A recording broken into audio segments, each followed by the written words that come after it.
Dojo is currently on version 7, or 0.7 alpha right now. We're edging towards version 1, which should ship in the next month, hopefully in the next 2 weeks.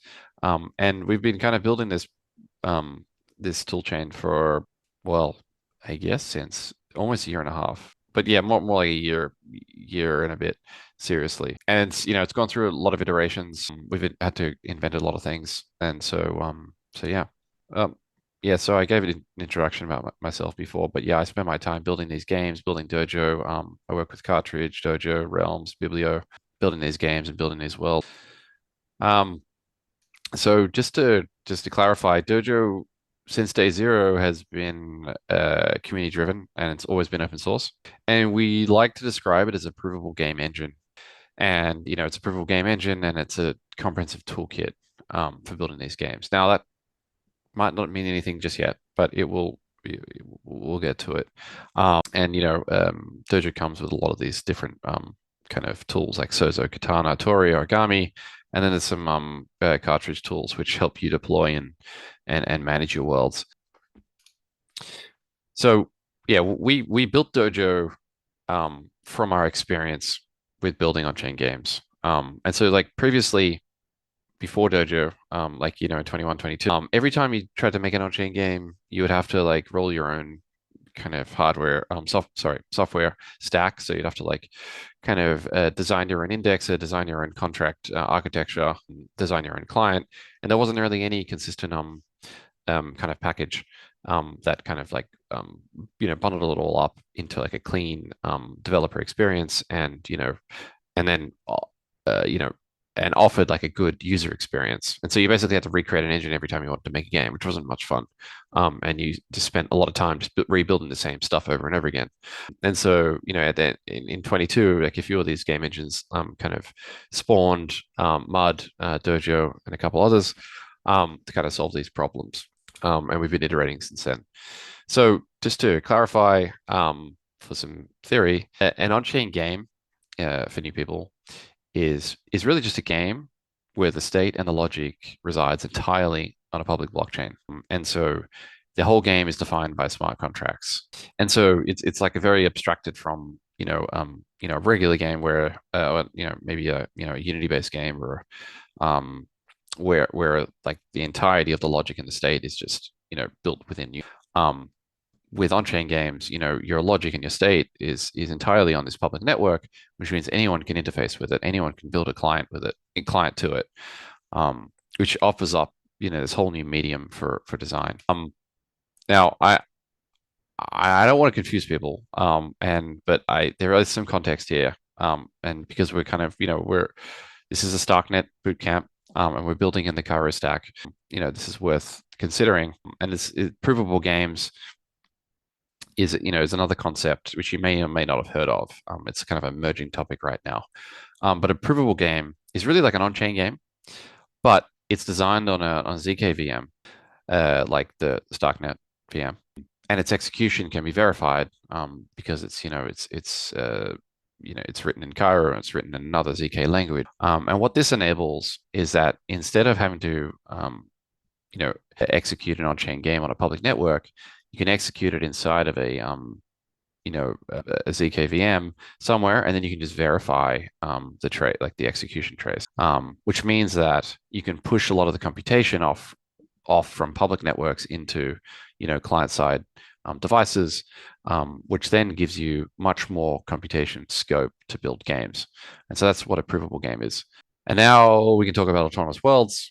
You may or may not have heard about them. If you haven't, I guess there's a lot of other topics you can talk about, but there's a lot of things you could read about it, because they're kind of like a hot topic right now. But really, all an autonomous world is, it's really just a game. It's a game as a protocol, really, and it evolves as the players evolve, as the players do, and there's no single authority of it. And so if you think of a normal game where like the developer is the god, and the developer can push updates, and the developer can, do as they will to the game. And autonomous world is really meant to be this kind of permissionless protocol that people can build on, and it evolves with the players, and it has no authority. And so that's, I mean, that's kind of what my definition of an autonomous world is. There's probably a few other people that have kind of, other ones, but that's a simple way to think about it. And so the best way to think about an AW is like Ethereum itself. Like Ethereum really is an AW. It has like a very um, minimal set of laws, which is the EVM. And if you abide by the EVM laws, which are its, restrictions and what you can do and what you can't do on it, that's its physics. And look what's evolved out of it over the last 9 years, 8 years. And so it really is a world.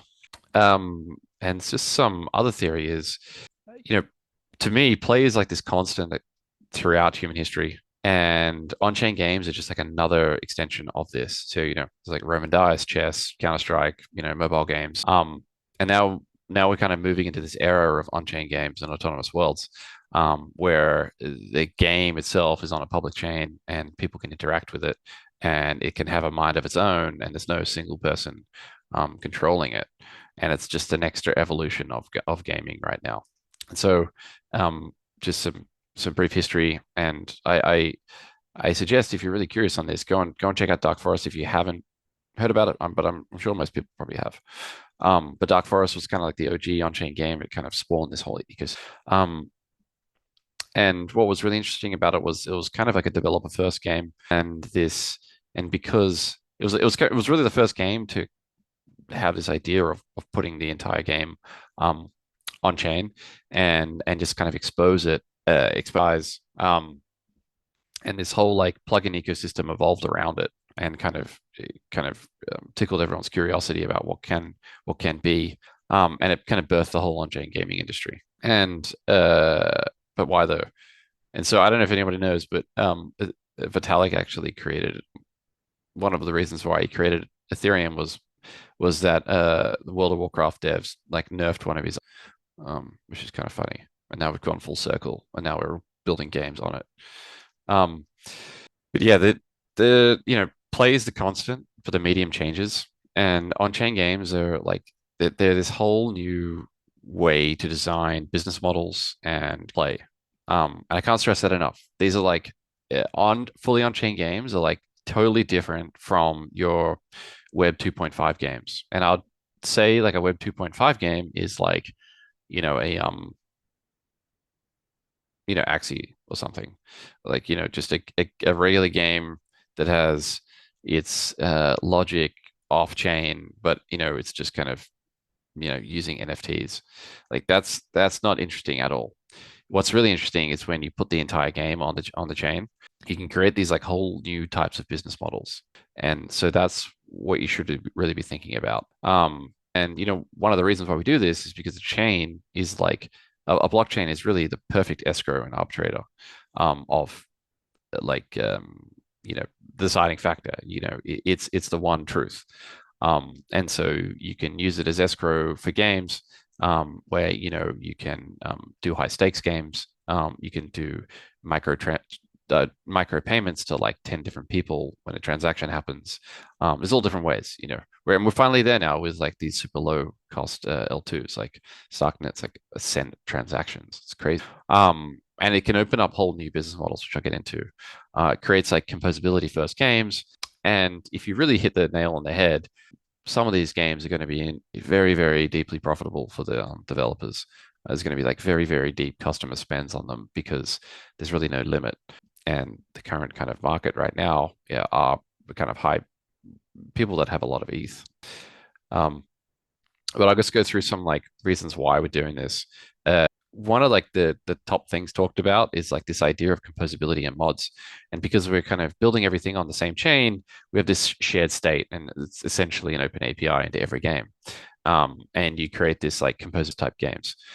And you also create like a open mod environment, right? Because people can just take your game, they can create a different client, or they can create a different, like slightly different version of it.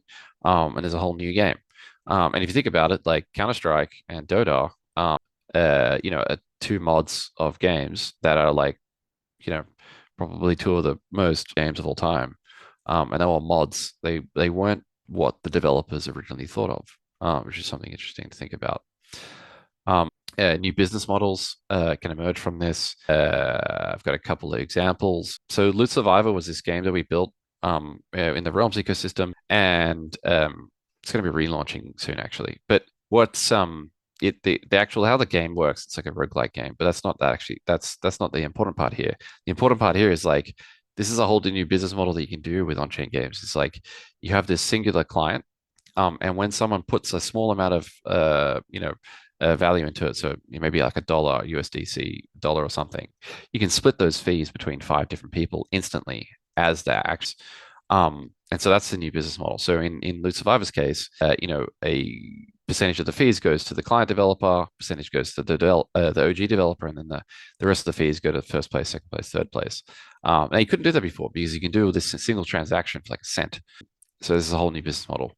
Plugins, you can charge people to use your plugins, like in Dark Forest. And then, another big reason to do this is the hardness and high stakes that the blockchain brings. There's no going back in these games, and people really do like that. People like people want to know when they do something in a game that it's not going to get taken away from them. It's final.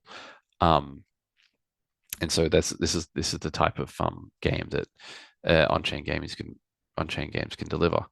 It's impossible for people to cheat in an on-chain game as well. And when we do that, we can transfer value between players easily, and we can create these high stakes games. And so you can create buy-ins into like a very very very competitive strategy game.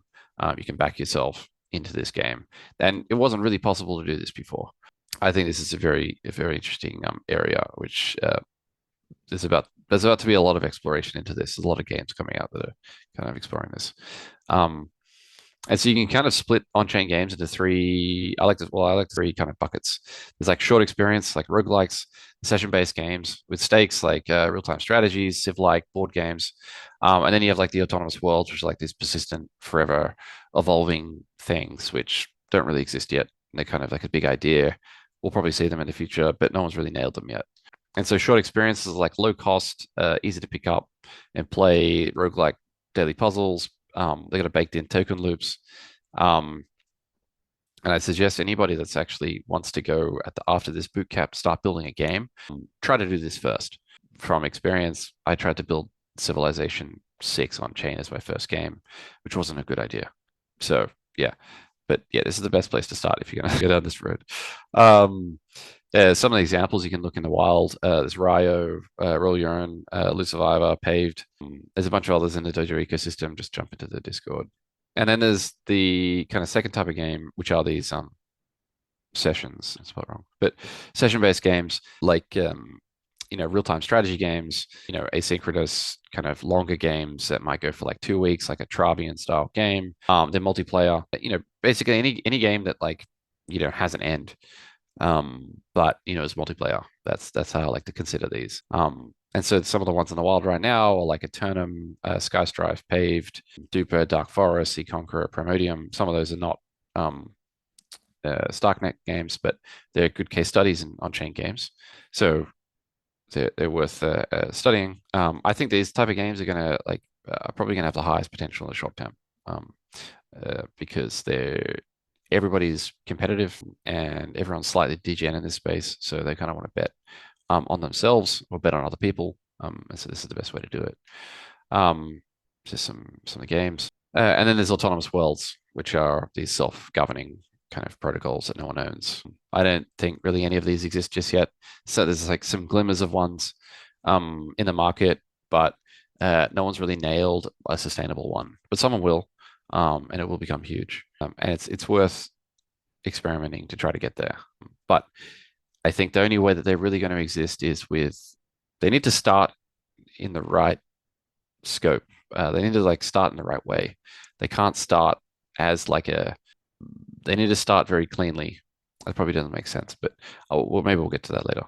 Yeah, I thought this was a pretty interesting and pretty real meme that I was looking at the other day when he's designing a game. There's all these like dead branches that you take when you design a game, and then eventually you become an autonomous world, and you'd have no idea where you're going to go after that. But yeah, I'm going to go into that was kind of like my overview of on-chain games and the current market. It was pretty brief. If there's anything you know people find interesting in that, or they want to talk to me more about it, or they have an idea for a game, just you can DM me. But yeah, Dojo was built to really enable like the creation um, of these games and to like speed up the development. That was really its like goal. Before it took like 2 weeks, 3 weeks to like add a feature to a game. Now with Dojo, it takes like a couple days, maybe even a day. Um, it standardizes the developer experience of building on-chain games. So, if you know how to build one Dojo game and you want to go and mod another game, you'll understand it straight away because it uses the same step stack, which we think is really important in this kind of like composability first world. And it enables the kind of another big kind of feature of it is that there's a way the way state is stored in Dojo is through models, which are SQL tables essentially, and it standardizes it all, so you don't have to think about how you're going to structure your state within a contract, which is always kind of everybody does it a bit differently every time you make, and so Dojo standardizes that. It also brings a bunch of developer tooling to kind of improve the experience, and most importantly, it minimizes your boilerplate code, so you don't have to rewrite stuff. And so there's a bunch of macros that you can use to reduce the amount of code in your games. And so Dojo works by it extending the Cairo compiler, and we inject macros um, into the compiler. And so you can just write these little shorthand functions, which we'll get to, um, uh, which saves you time and keeps your code. And so the architecture of it is you can consider like everything in Dojo within like this like world contract. And so the world contract is this contract that you don't touch. It just and within the world, there's like a reference of your models, and there's a reference of your systems, and their authorizations to one another, and everything just exists within here, and everything's stored in here, and you can query it for your state whenever you need it. And this is the kind of overall architecture. If you're curious about like go deeper into this, you could have a look at the there's more on this in the Dojo book, and also if you want to have a look at the code, go and have a look at the world contract code. Yeah, so the world provides an interface for the for systems to interact with and your contracts to compose with. You register on the models in there, and the access controls. And so you guys would have seen this in the past few weeks, a struct or a Cairo struct. And so this is a Dojo struct, and we call these models. And so within a model, it's how you store your state in your game. And so you can kind of think of it as a key value store. And so the key is what gets hashed and is what you use to reference your model in the database. In this scenario, the key is the player address, and we're storing the remaining moves and the last direction the player took, and those are the values. And you can see we need to add like an attribute Dojo model above the struct, which tells the compiler that it's a model.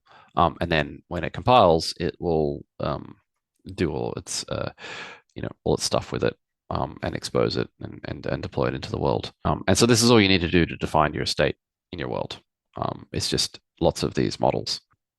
And then this is the macro that I was talking about. And so this is what we inject. So the get macro is just get exclamation mark. You pass in a world, you pass in a key, which is the player, and then you pass in your models that you want to fetch. And then this little command returns the position and the moves structured information, which was this, in your contract. And then you can do what you want with it. But this, you can imagine this gets expanded out into like a big interface query. But when you write with Dojo, you just write this little get command. So it keeps everything clean. You don't have to rewrite all those like big clunky interfaces everywhere. You just write get. And same with set. Set like this sets the state in the world just by doing this. You know, you can imagine this expanded out into a bunch of queries and into a big interface call. But you can just do it as a set macro. And so you combine all these little things together, and you massively speed up your development. And then the other part of Dojo is like the Dojo contracts. And so Dojo contracts are like you would have seen this as well. This looks familiar because you'd normally have a StarkNet contract, StarkNet. Um, but with a Dojo, you define it like this, a Dojo contract, and this denotes that it is a Dojo contract. And then the compiler injects some things into it to enable fast development time. Some of the other features that Dojo supports, like it supports arrays in the models. There's byte array support, indexing events, and so there's another emit macro which I didn't show, but you can emit events easily. It also automatically bitpacks your models when you write them into the optimal pack. I mean, there are some limitations to it, but it mostly if you structure them correctly, they'll automatically get bitpacked and compressed, which is very cool. You can install the toolchain just like this. Just go to dojo.com and you can copy it. And we're going to be looking at the Dojo Alpha 0.5 for anybody that is going to be hacking along. Yeah, so install that. And then there's the rest of the tool chain here. There's Sozo, Katana, Tori. You get used to these names. But Sozo is like a command line tool, and you run it, you get all these potential completions that you can do. You can get accounts, you can migrate, you can clean, you can test, all this stuff. And then there's Tori. Tori is like our automatic indexing. And so if you remember, I was talking before about like how annoying it was to like have to write your own index. Tori kind of solves all that. It just abstracts array the need to write an indexer, and because everything's structured, in these models, the indexer knows how to format it, and then when action happens in your world, the Tori captures it and then exposes it via GraphQL or gRPC, which then you can consume and which is really helpful. Like this is probably one of the biggest speed ups out of the whole entire Dojo stack. Is this single thing, because you don't have to write any annoying indexer code. You just go Tori up and it's there. And so GraphQL, gRPC, and there's also Katana, which is also part of the stack. It's kind of a local sequencer just for running these games, and it's very fast. And there's Origami, which is another part of the stack, which is kind of a gaming library of Cairo examples. So check that out. It's got kind of maps and random numbers and other math stuff in there. But yeah, really, Dojo is like very much BYO client, and so we have like an official JavaScript package, official Unity, official C. Godot is coming soon. Unreal Engine 5 will come soon. If anyone is actually interested in contributing to those, reach out, because we are looking for people to kind of spearhead them. Where we're focusing on the kind of lower level ones right now in Unity. Yeah. In those persistent and forever evolving AW on-chain games, how can we prevent the stronger players to get stronger and dominate the game world and affect the experience for newcomers in the game? For example, in an RTS game, once a player dominates the game, the player will likely continue to do so, blocking out any new joiners, especially when on-chain games have financial incentives. Yeah, I mean, yeah, great question. I think like the way I think about this is I wouldn't consider like a game like, okay, but maybe a practical example is like, okay, imagine a game of Age of Empires that goes forever.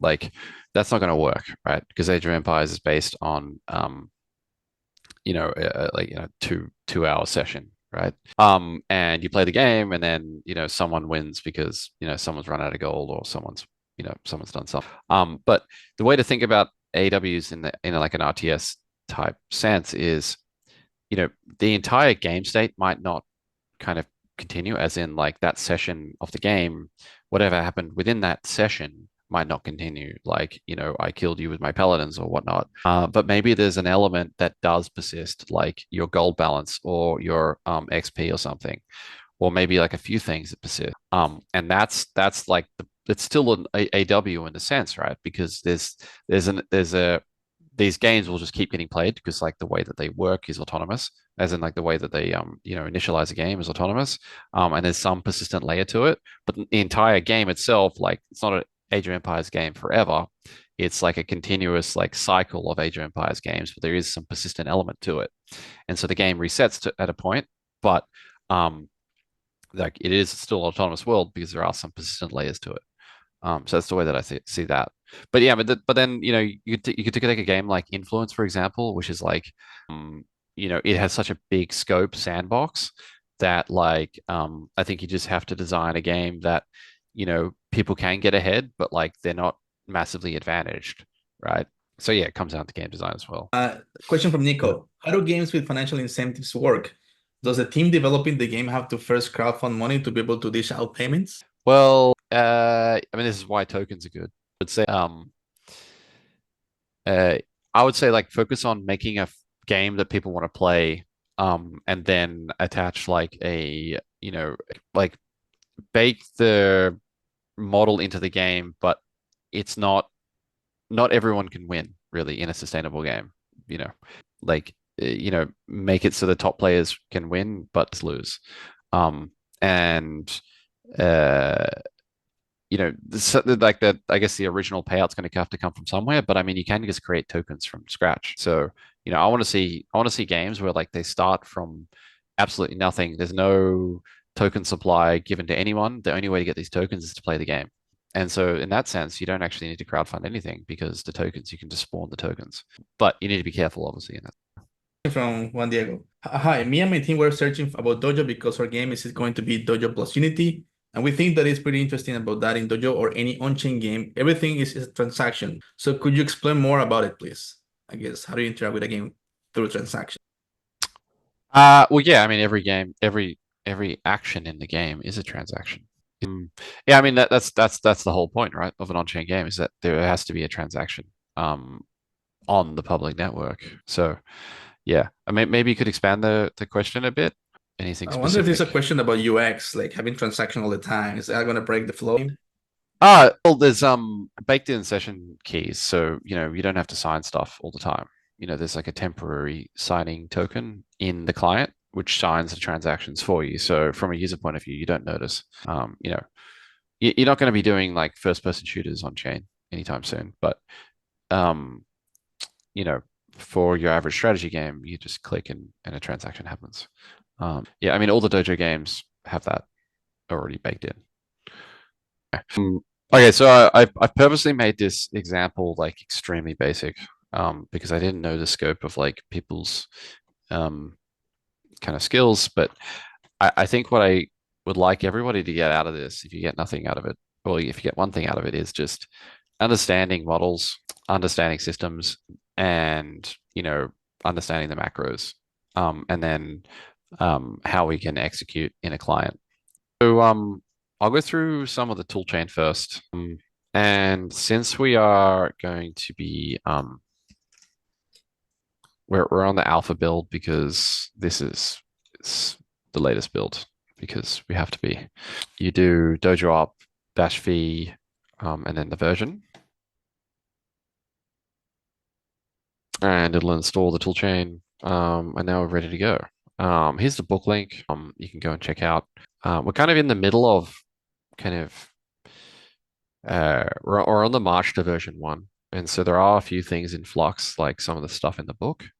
So if you do find any you know, typos or discrepancies, just either you know propose a PR or flag it as an issue. But yeah, as I said, you know, Doge is very is an open source organization. So and we are looking for more contributors. So if you think you're yeah, please contribute. So we got that installed. Now what we want to do is we're going to go to our contracts And we are going to actually we'll just look at some code first. So this is my contracts directory. I kind of like to split everything into these into systems and models directories and the tests. There's other developers that like to do different things, but this is the way that I like to do it. Um, and so we can start with the models. And so what we're building here is, oh, hang on, I'll just flip to the going to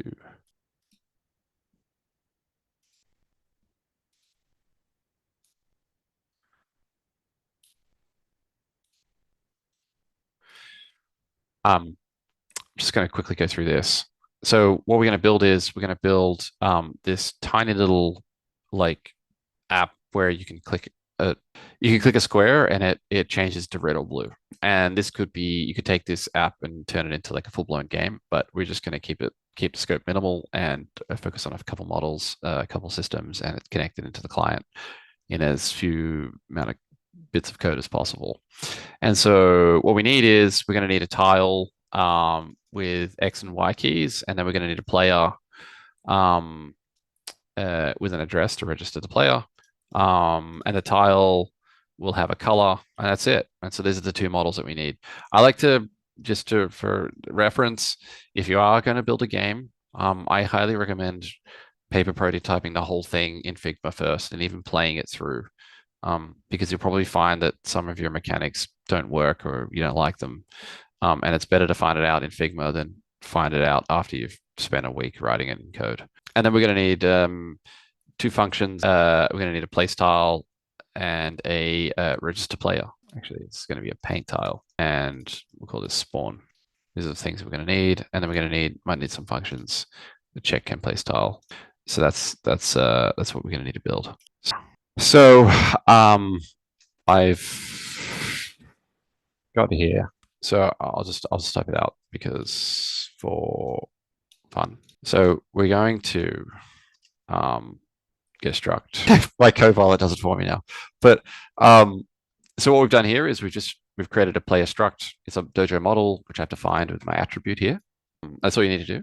And then I've defined it with the key as the address. And so if you remember, the key kind of denotes how I'm going to fetch this in the future. And so I'm going to use the address of the caller to fetch this model. And then I've just created a little implementation which works with the structs and is it's a very clean pattern to write some repeatable logic in the attribute in the traits. I really like doing this.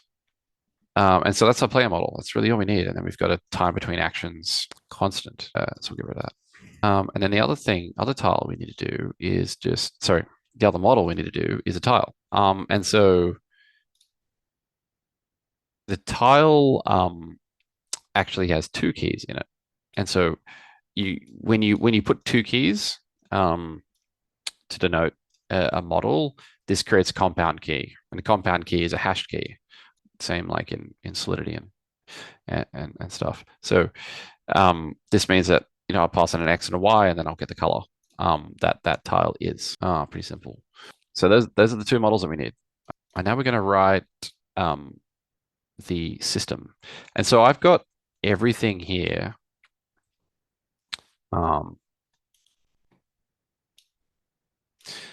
in my in this actions contract. And so you can see it's a Dojo contract. I've just created this actions contract. I've imported my my models. This is all standard stuff. This is like what you guys have been doing for the last 6 weeks in Cairo. So there's nothing new here. I am first going to get the address of the caller. Simple. Then I'm going to get the world. I'm going to get a unique ID from the world. And so this is one of the unique things that happens when you create a Dojo contract. It kind of injects this world dispatcher references, and you need to have the world dispatcher as the first parameter in a function as practice. And what we're doing here is we're just going to get the UUID of the. This just creates a unique ID. So that's all we're doing, and that's a built-in Dojo function. And then we're going to get the existing player. But there's a bug here actually because I think I changed this. This is actually meant to be that because that is the address of the player. And so we're going to get the existing player with the get macro. We're going to pass in the key, which was, if you remember, the address. So you have to put the key. You put the keys in this part of the code, and then you put in the model which you want to fetch, and so that will fetch the existing player if one exists. And so then I just check that the last action is zero, because if it's not zero, it means they already exist. And then I'm going to get a new timestamp, and then I'm going to set that model in the world by doing this macro then. And so I just do set, pass in the world, pass in the model, and we're good to go. That's all we need to do. And so that in this small function, we've checked it if an existing player, if the player is already existing, and then we just set it. And that's all we do. Pretty simple. And then we're going to do another function, which is called paint. And paint is just going to get the player, check that the player exists, and it is the player that's calling. And then we're just going to set the tile with the X, Y, and color coordinates. And that's all we're doing. And so we can just do. And so you're going to get used to using these command line tools. And so I just built that then. Everything went fine. And I can so test. Everything went fine. We'll have a look at the tests quickly. And so these tests, I mean, it's just like a regular car test, but we have a few extra like utils that you can use to kind of build out your testing suite, make it a bit easier. And so I've just created a setup helper function here where I spawn the world. This is a helper function. And I just pass in my model class hashes and that deploys the world for me. And then I also have to deploy each contract system that I want to deploy. And so I'm just deploying the actions system here. And then I'm just returning both.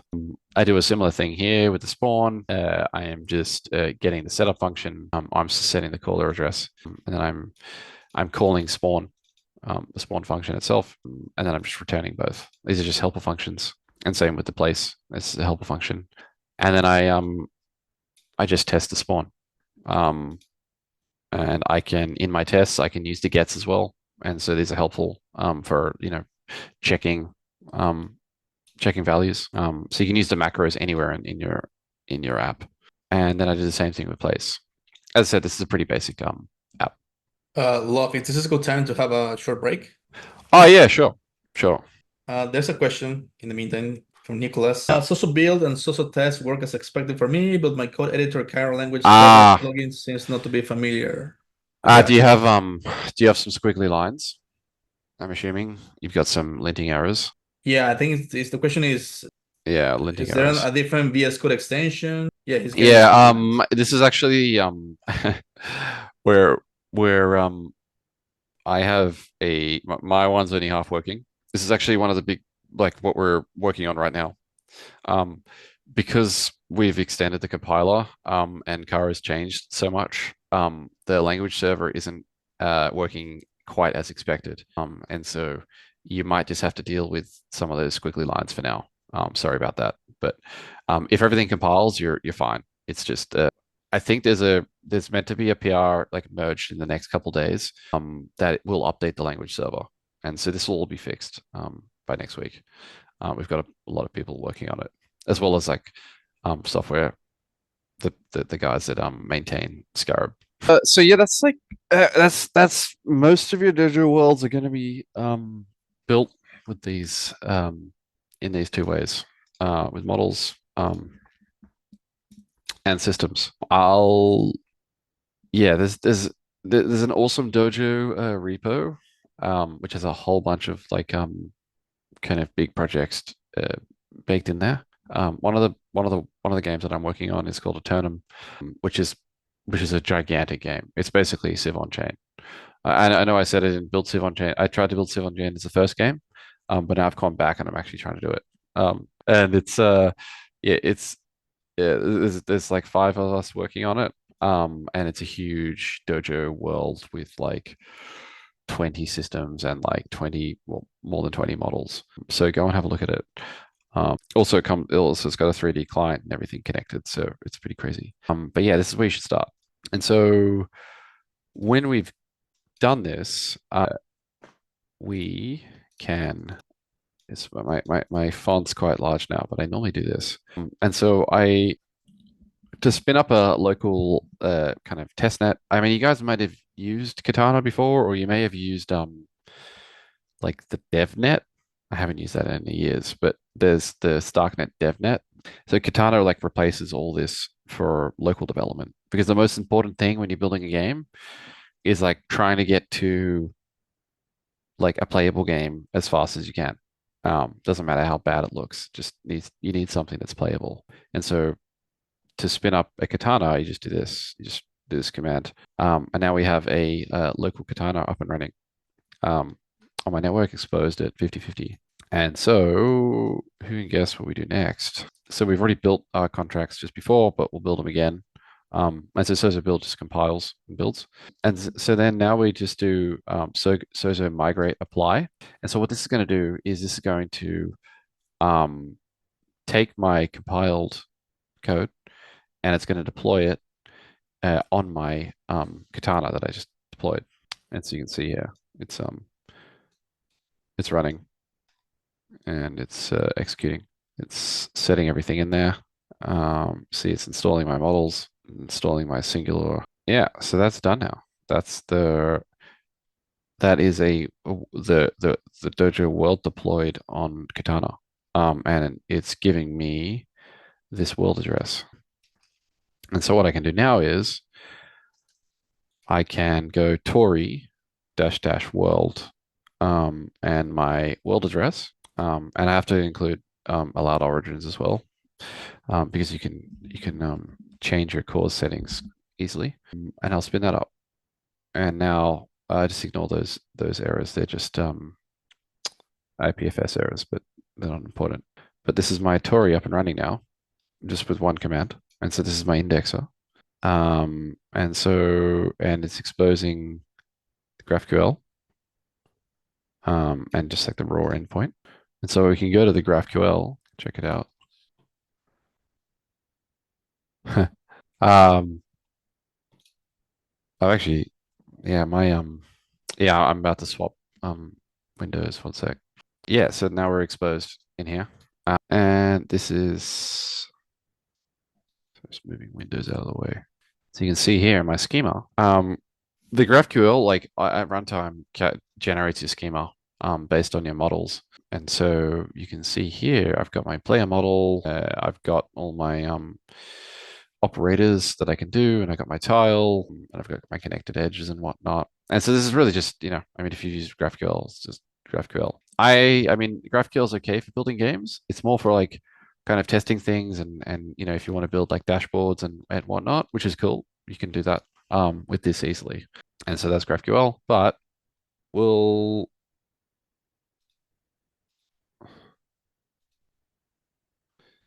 flip back to my get this for a second.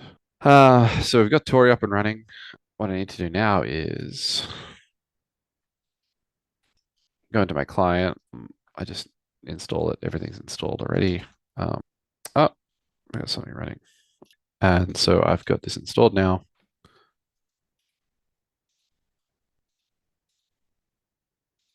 And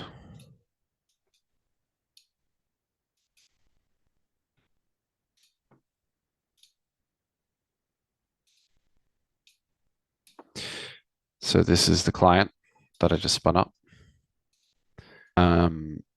It's a very basic client, but I'll spawn. Cool. So I just click spawn. I'll go into the JavaScript code in a second. But what it's doing is it's trying to call the spawn function in my contract. And you can see here I've got an error. And I've got a not writer error. And uh, I mean, there's a lot of topics in Dojo that I don't really have time to like cover everything. So I'm trying to just kind of do a high level stuff. You're gonna have to go deeper into this, but one of the important kind of concepts is like authorization. And so we'll just do a quick hot swap to my Figma. So hang on. So here's a model. So here's my player model actions contract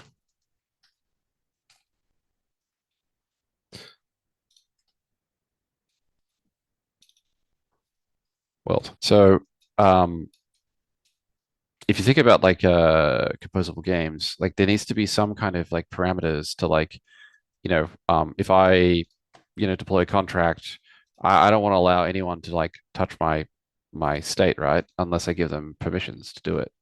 Otherwise, it'll be total chaos. And so the way Dojo works is that um, you know what I can do is I can call the world with a like authorization. I can be like auth um, transaction. And what the world does is that it will store like a permissions of me of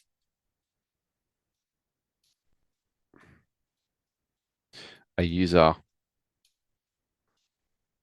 being able to call the actions contract, and then in the actions contract being able to mutate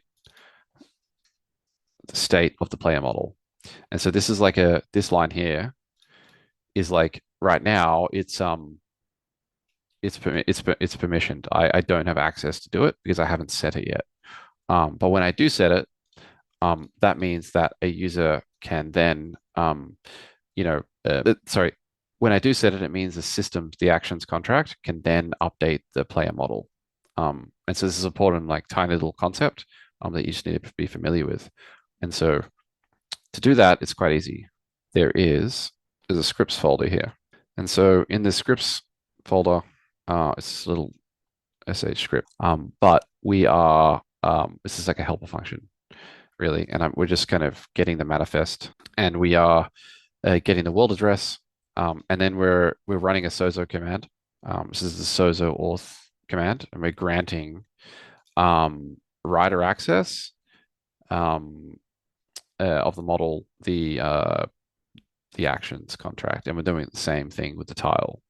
And so this is going to allow the actions contract to change the player tile. And so I just run that script.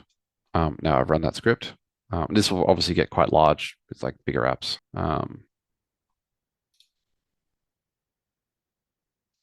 Now we're back here and I spawned and transaction worked. And now I've kind of been exposed this. Let's do this.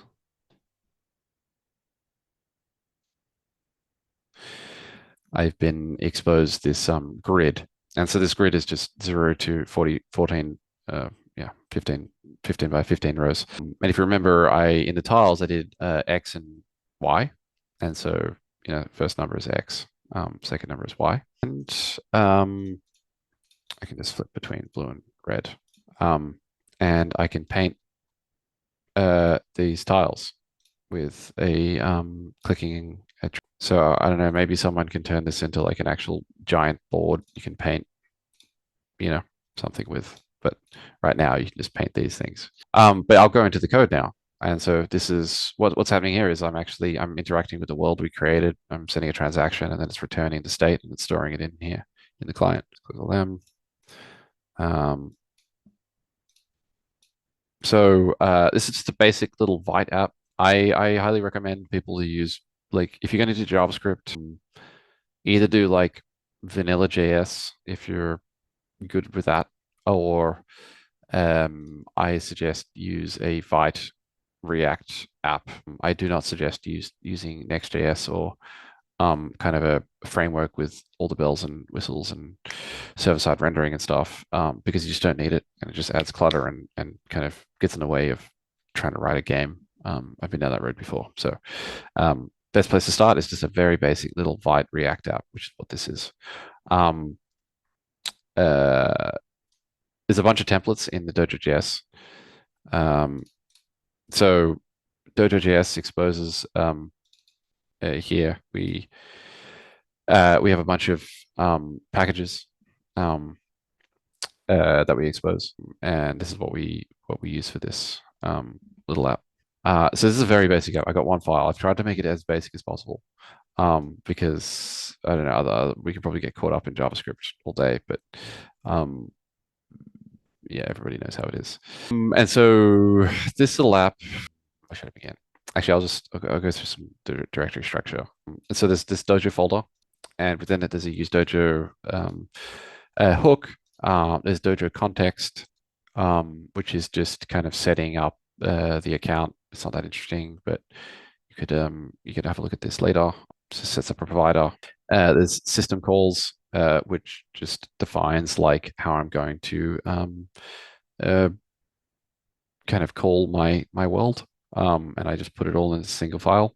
And then there's this create client components, which is part of the Rex framework. And then within here, we've got contract components, which are, yeah, there's a whole other subject of going down this state library, which is called Rex, but I really don't have time to kind of explain all of it. You'll just have to trust me on this. But yeah, it's a state library, and I define like the components here. And so these are like a one-to-one representation of the actual models that we defined in our contracts. So you can see here, address, player, last action. They're all defined here, and same with the tile. And then this allows us to have like a very manipulative state throughout our app. And then just a note, I say generated, but this is still kind of being worked on. In the future, this entire folder will be generated with one command, but it's still kind of a work in progress. So just keep that in mind. If you are like a super TypeScript guru, or you fancy yourself, we actually are looking for someone to really help with the Dojo.js toolchain. So if you do fancy yourself like JavaScript nerd, reach out. And yet, no, this is just a generated client that as well, which is based off the Dojo provider, which is kind of like just exposes all the Dojo functions. Yeah. And then there's this big setup file, which, yeah, there's a lot of stuff going on here, but you can worry about that later. But what we should focus on is just like the high level stuff right now. I mean, just you can just imagine this is just a simple little use Dojo hook, and we are importing the client. We're importing the components that we want to use, and the account, and then we are fetching the player through the use entity query, which is another Rex kind of function. We're getting the component value, which is a way to kind of get the reactive state of the player based on the components that we've defined. And then we are just making a grid, and we're rendering the grid and the buttons. And you can see here, this is the spawn function that I called. Pretty basic, but it's just sending the account to the spawn function, and it's returning if the players are.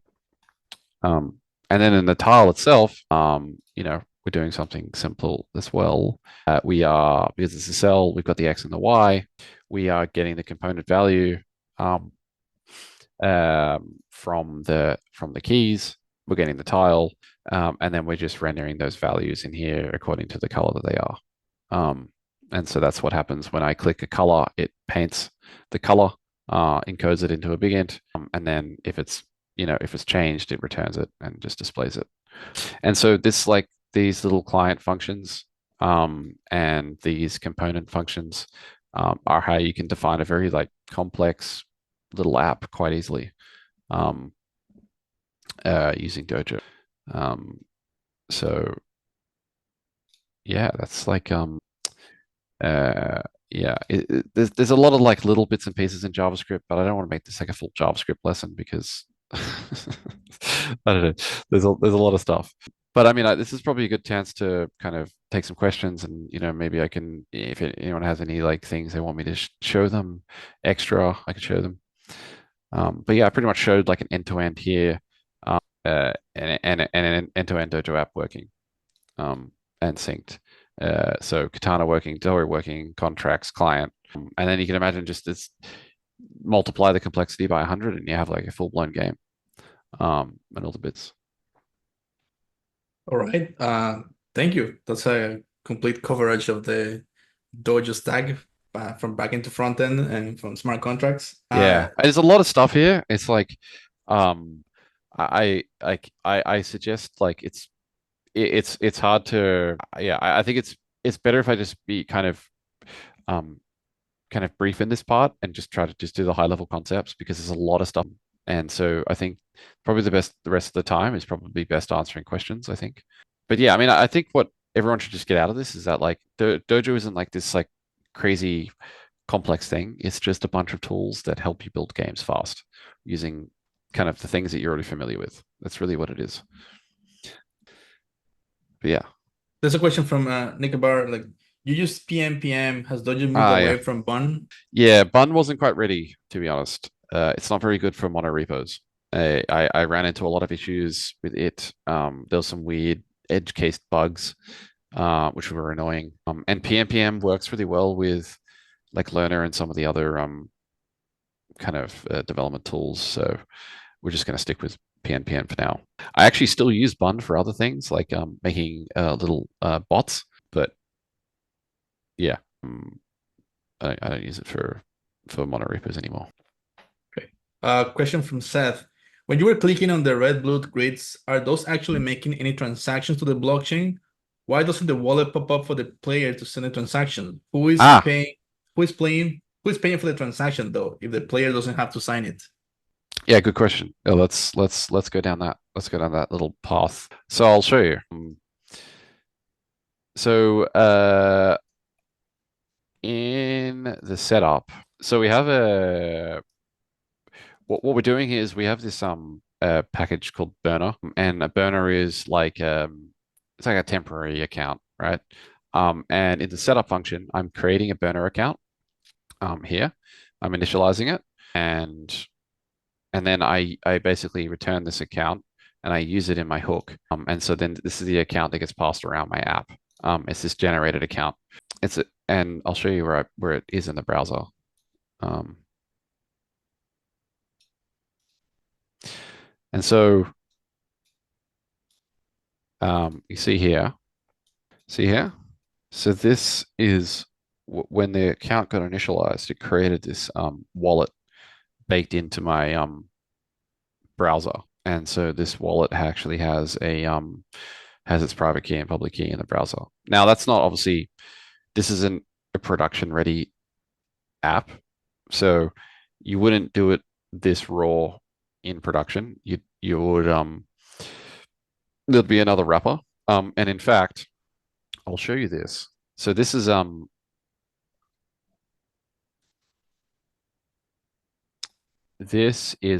game that's built on Dojo that I'm helping to build, and this is using Dojo. Oh, I think I'll just have to clear my cookies. So yeah, so this is using Dojo. Ah, hang on. And this is like is a really good question, because this is actually one of the biggest problems. Like this is one this used to be one of the biggest problems that on-chain games faced was like, well, it's a terrible user experience. You've had to sign every transaction, right? We actually the first Sil from Brick and myself and Lancelot and a couple other guys, we actually won like the first ever Starknet hackathon making these session keys. That was like in early 2022. And so we've been thinking about this for a long time. But what I just showed you with the burners here, this is like the primitive version just for testing. Like you wouldn't put this in production. But Cartridge actually has developed this controller thing. This is a wallet, and you can sign in. And so when I do this, I don't know if you go, can you see that pop up? Yes, yeah, QR code. You can see that Oh, QR code? the passkey, yeah. Yeah, you can see the passkey. Okay, Yeah. so I'm just going to scan that with my phone, and this is what this is what every game, every Dojo game is probably going to have because it offers the best experience. And so I'm just going to scan this, and it's going to pop up in my phone, and my Face ID is actually going to create the signature. And then I'm going to go create session, and when I create session, this is going to create a temporary session for this game that's going to allow me to do transactions without me signing them. But it's still secured, and it's only a temporary session, and so I'm not exposing any funds into this. And but it's the same kind of idea. We're just storing like these keys, not in MetaMask or Argent. We're just storing them in the browser somewhere, and then we're using them to sign transactions. That's enough clarification, but that was pretty cool to see the passkey enable and the session keys all connected. So you have Dojo, the framework, then you have also cartridge, like the infrastructure for on-chain games. Yeah, Yeah. exactly. And so that's like the controller is like I think it's the only wallet in existence that has baked in session tokens and WebAuthn, which is the passkey. Prince is asking, is there any limit of how many transactions a user can make in a second? In a second. Yeah, in a second there is. Well, you're still going to be limited to like the confirmation of the chain that you're running on. So I think this is running on Sepolia, for example. I don't think I have any funds to do this, but Um, I think Sepolia takes about 10 seconds to confirm right now, and so you can't really do a user can't do more than that. Otherwise, their nonce will fail. So just they can't. But if you run this infrastructure that I just showed you, you can run up your own Katana um, on Slot, which is a cartridge infrastructure product, and you can make the block time like a second, and your users will be able to do transactions very, very fast. And you'll be able to run those as your own L3 in the future. And so if you have a game that you want to like uh, do very fast transactions with, then you can do that. Yes. But yeah, you're really constrained to your underlying chain. That's your limit. Yeah, right now I think Starnet is able to handle about 80 TPS if we take, like as an example, a simple transaction like sending an ERC20 token. But with the idea of layer threes and CK threads, you can greatly Exactly. expand in that capacity in a way that is composable and still anyone can just, read data from your world state. Exactly. Question from Luis. How can we manage latency? Mainly in RPG multiplayer games, we know that transactions take a certain time to be entered into the blockchain, and in this type of games, is it very important to have low latency? Yeah, look, there are some limits to like these type of games. Like, you couldn't do StarCraft, for example, because this is too much. Well, latency is too much. Sorry, you need super low latency. So, I mean, like the best way to think about these games is like, they're a new medium. Don't try to just like put a shooter on chain for the sake of it. Like, try to come up with like a net new experience of like why you're doing what you're doing, and lean into the medium of what it is. And so, games that are slow paced can be extremely fun and engaging. You don't need to have 100 transactions a second for it to be engaging. So yeah, so there's always going to be some latency. You're never going to get like a RTS like style like StarCraft, but there's so many things you can do. There's an upgrade coming on starting around August that's gonna Mm. decrease significantly the, let's say, Oh, the latency in the sense of the layer two finality time. So that will yeah. help, but I mean it's never gonna be real time unless you have something like you mentioned your own katana configured in a way that the blocks are very, very small. Yeah, but that'll be possible in the future. I would like to see that in the future, where and because it's all provable, you can verify that if you can verify the execution of that L3 of the thread or what do you want to call it. Yeah, Yeah, I'm gonna try to find the link for CK threads because I think these connect neatly to the idea of fully on-chain games. I think it's on Terrence's Twitter. Will it be possible to generate signatures locally and keep them pushing in queue with proper nonces and keep them syncing on chain? Oh, I don't think so. I think your nonce needs to is is like on chain. So I mean, you could batch them up, I guess. You could send a batch transaction, but like they have to be sequential. I'd suggest to look at like the ZK threads video, Prince. it's a good place to start. Yeah, I put It the might give link you to the Twitter. yeah. There's an implementation of multiplayer in Dojo, like combat and real-time movement. Do you mean like strategy, or do you mean like um jousting? Strategy. Okay. There isn't a. I don't think we have like a RTS style game that's being built with Dojo just yet. But yeah, I know it's like uh it's possible. The biggest challenge is going to be like building like a good client. Like the contracts are actually quite simple. It's actually just building the good user experience on top of it. And I know the Dojo will be able to handle, it can be really fast if you run it on Katana. And so and then all the tools are there. You just need to build the game. And so yeah, it's not an RTS game right now being built. But you should build it if you want to.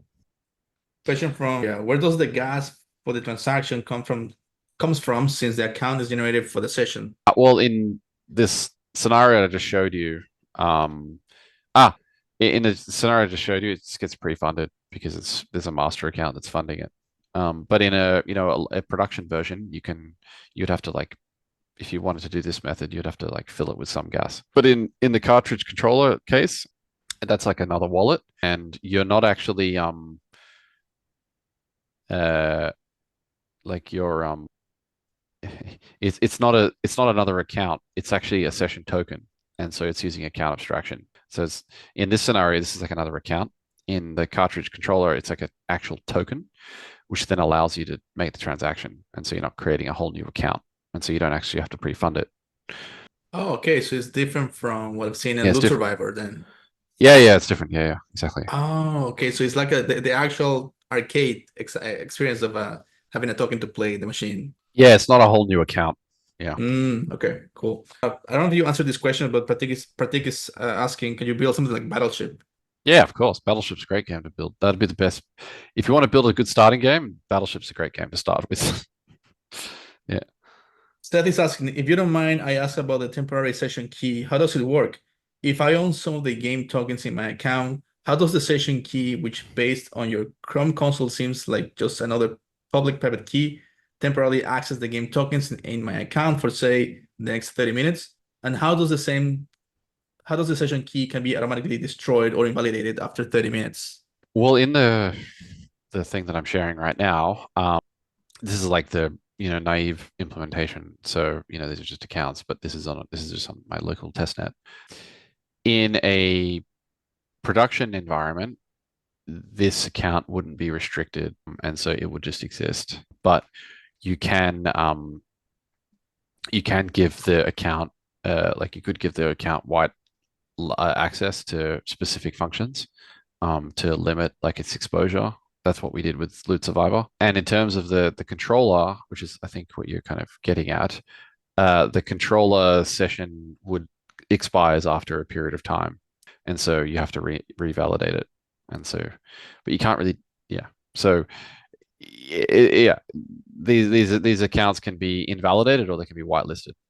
Like or you can whitelist specific functions that they can only execute. And with account abstraction, you could actually this is what we did with arcade accounts.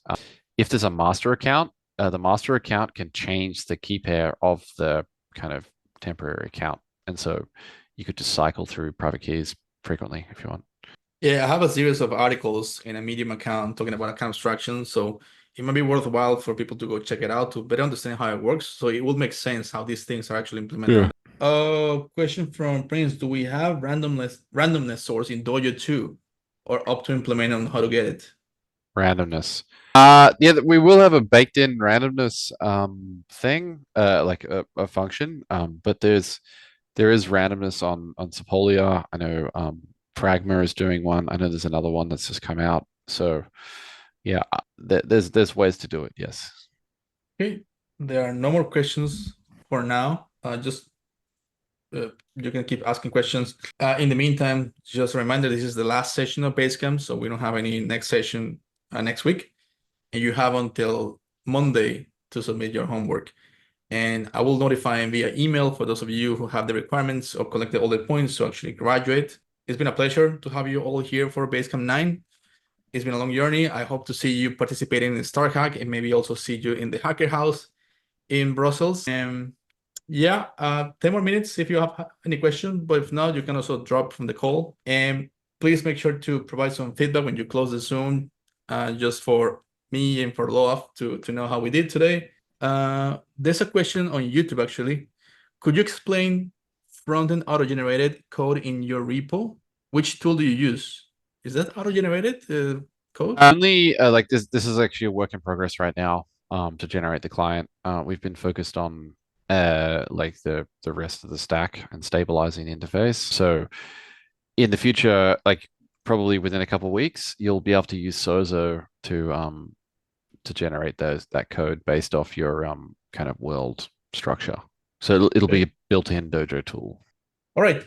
Love, thank you very much. I'll see you guys hopefully in some of the events. Thanks, guys. Yeah, feel free to find me in the Dojo Discord or on Twitter and stuff if you want to talk about games and build things. So yeah.